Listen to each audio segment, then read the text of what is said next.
Dividend investing is another extremely popular investment strategy.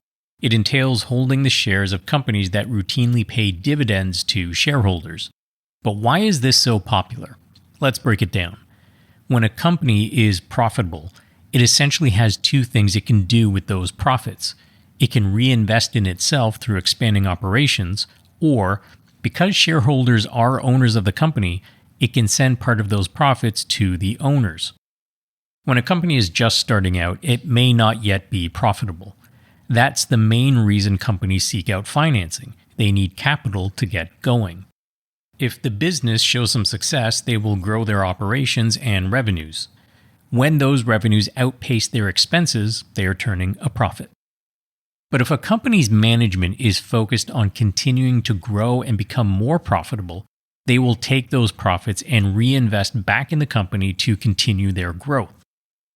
For more established companies that have been profitable for a while, management may decide to return some of those profits to the owners, the stockholders, through regular dividend payments. Sometimes the investors in a company may put pressure on management to do so if the company has been generating large profits but holding large cash balances at the same time. For some investors, a company that pays a regular dividend is a sign of a healthy company to own.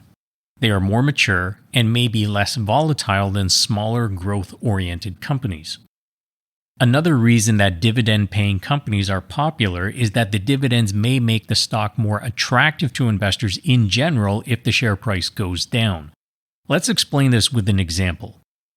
Let's say we have a company that has a share price of $100 per share, and it pays a dividend of $4 per share.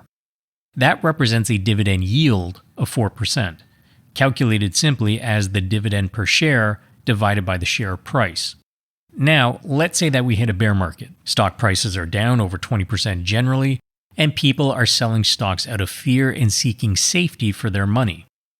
If our sample company's share price has decreased to $80 per share, but the company is still paying its $4 per share dividend, the new dividend yield would be $4 per share divided by the share price of $80, which equals 5%. For people looking for new investment opportunities, that 5% dividend yield could be very attractive to them, and this in turn might attract more buyers to the stock. If the company fundamentals are still healthy, and the company is expected to continue to pay their dividends, this gives investors more confidence in the stock, as the lower the price goes, the higher the dividend yield. Now, it's important to explain the concept of a dividend trap. This is when the price of a stock is down, making the dividend yield very high and very attractive because the company is actually in trouble.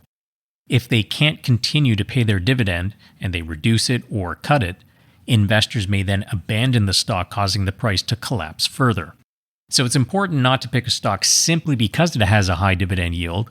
You may want to do more investigating. Another reason that dividend investing is so popular is that people just like receiving those dividend payments.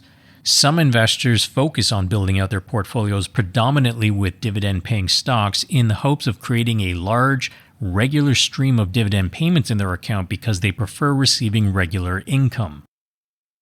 Dividend investors can build out their portfolios with individual stocks, or they can use a variety of funds that have dividend investing mandates. There are many actively managed dividend mutual funds available, and there are even dividend indexes that track the performance of dividend-paying stocks from various markets around the world. Some dividend investors like to hold direct dividend stocks for their domestic holdings and use funds for dividend-style investing in foreign markets.